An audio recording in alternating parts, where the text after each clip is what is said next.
Hey guys, Scott here for the Mental Metal channel and mentalmetaldetecting.com. Today I'm getting ready to go to Hilton Head Island, South Carolina in a couple weeks, and I'm going to take the CTX 3030 from Minelab with me, and I thought I would go over some of the settings that I use on the beach, and these are by no means the ultimate settings.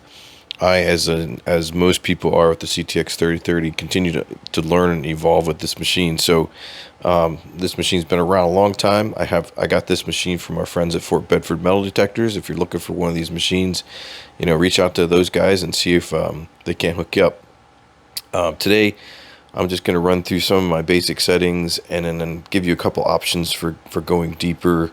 These settings will be pretty universal, I think, for most people on the East Coast. If you get into some black sand, things like that, then I have no idea what to tell you on that one because I just don't hunt those conditions.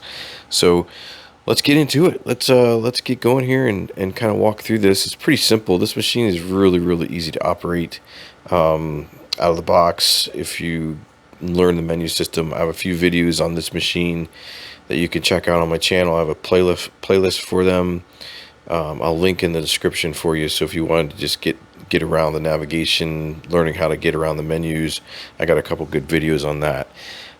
Alright, so let's get started. So the first thing you're going to do when you come into this machine is you're going to want to pick your search program. So to do that, you go to your middle button there, and I already have beat selected, but you may be up here at coins or something, but you want to come down into the menu itself, and you want to hit beach, and you want to make sure you hit that middle button to select it. And sometimes if you might have to do this twice to get into edit mode, but once you do, come down into edit mode, and this opens up the whole menu system for the beach program. Now the default patterns 1 and 2, I don't really change too much. I usually hunt in pattern 2, which is wide open. Where I hunt in Hilton Head, I don't really need to do a lot of discrimination because most of the targets there are pretty familiar. I know what I'm doing now, but I like to leave it wide open, and I recommend doing that, or I recommend you guys do that as well. Coming down to tone ID profile, you don't need to do anything there. My response, I leave it normal. Now you have some options in here, and I went through those in a different video, but I find that normal for the type of audio that comes through your headphones is the best for me. So this is all based on your own settings. To get back out, hit the trigger button and then come down. Sometimes I'll check recovery fast. This one I do have it checked. Recovery deep, I do select that. And the most important one of all is seawater. You must have that turned on for this machine to work properly at the beach. That works with both wet and dry sand, so make sure you select that. Now target separation, because Hilton Head is very low trash, I have it selected for low trash, but if you wanted to pick a different scenario here, if you have a really trashy beach, you could try high trash. I've actually used Ferris coin before, and it works pretty well as well, so you can try that as well if you want. I've never tried ground coin, so I'm not really sure if that would work well or not on the beach, but I know Ferris coin does work, but I usually stick to low trash and go with that. Pinpoint, now some people, I go back and forth. I typically will use normal, but I have tried sizing before, and I'm kind of on the fence with that, but I think once you get used to that, it might be an advantage to you. I think it helps you understand, or helps you get a good understanding of how big the target is. But for now, for most people, normal will probably do the trick just fine. And I think that's it for the menu for the beach program. So if we go back out, there's another option here. Let's get to the main menu. Sensitivity. So if we hit that once, right now I have mine set up for auto, and that's usually fine, right? So you're going to get pretty deep with this setting. I think you're going to get around 12 inches or more with this setting, but if you wanted to go get super deep targets, this is what I recommend. Selecting manual, going back in, holding it down again, going down in here and selecting this, or you can do it, I'll show you another way. What I've found that if you bump this number up to around 24 or higher, as long as the machine is stable and doesn't really get erratic, you can really dig some deep targets with that. So that's just something to keep in mind. Now, if you get out of here and you select that and you want to change it on the fly, all you do is hit a quick press of the sensitivity button, and then you can back out of that setting, or you can go back up in that setting. It's up to you. But that's a quick press once you have the manual setting selected. Now, to get out of this, it's a little weird, but go back to trigger, hold down the sensitivity, go back up to where you have sensitivity type manual, select that, and then it puts you back into the option to change it back to auto. That screwed me up a couple of times. I didn't understand how to get back there. So now you should be in auto, yes. So there's that.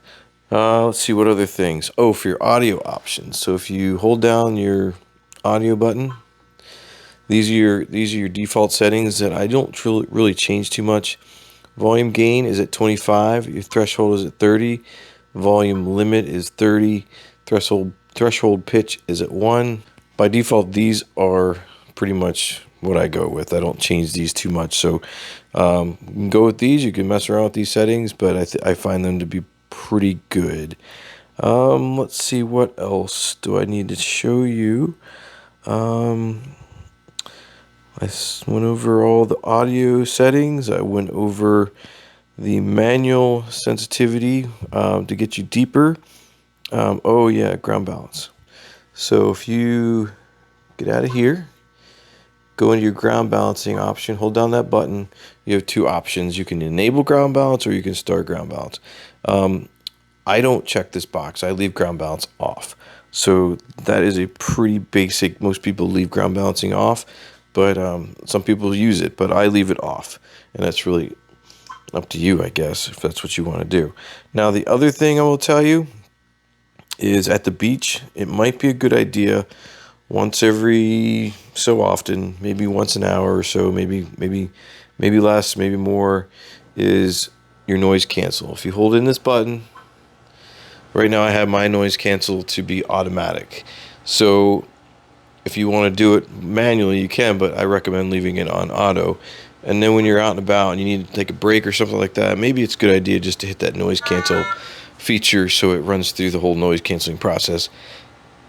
Whether you need to do this or not, I find doing this makes your machine run a little bit smoother.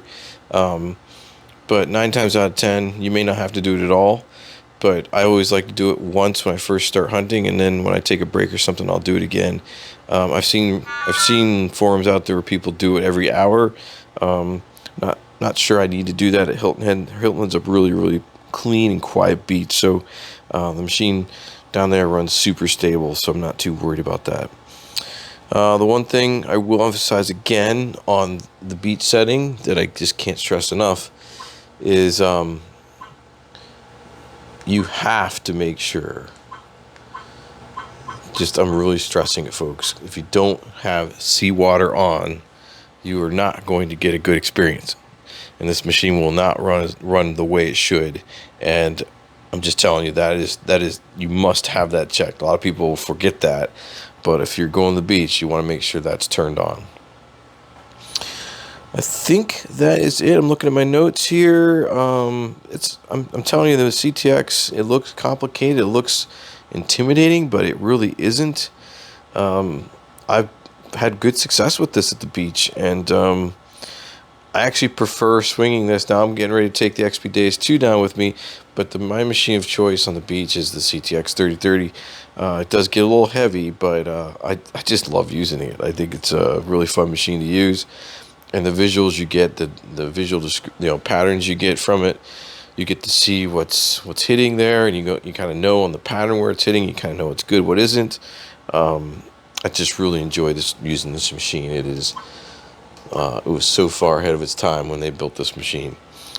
All right, I think that's all I have to show you on the CTX 3030 beach settings. If you have a setting or a program you want to share with the community, drop me a comment. Put it in the comments so people can see it themselves. I'll actually have an article up on my website with these settings as well, so you can follow along if you don't want to. If you didn't watch all the video, by now you probably won't hear this, but I'm going to have an article up on my website that gives you all this information as well. So it's there, and so sometimes I like to use those as references if I'm out and about and forget something. So I always resort back to my blog posts, so they're out there for you guys as well. All right, I think that's it for me today. If, like I said, if you have any questions or you have your own great beach settings you like to use and the conditions, please post a comment, share them with others, and join me over on Patreon, where we've been talking about this machine a little bit. I got a couple guys over there who run a CTX, and we're comparing notes a little bit. So if you want to do something similar with any of the machines you have, join me on Patreon, and we have conversations over there about metal detecting, new things coming out, what I think, some predictions, things like that. So yeah, and if you guys are looking for this machine, give Fort Bedford Metal Detectors a look, and give them a chance to earn your business. I would really appreciate that. And make sure you tell them the Mental Metal channel sent you over. All right, guys, that's it for me today. Thanks for coming over and watching the video. I know it was pretty quick and short, but pretty much to the point. So thanks for watching, and I'll see ya in another Mental Metal video.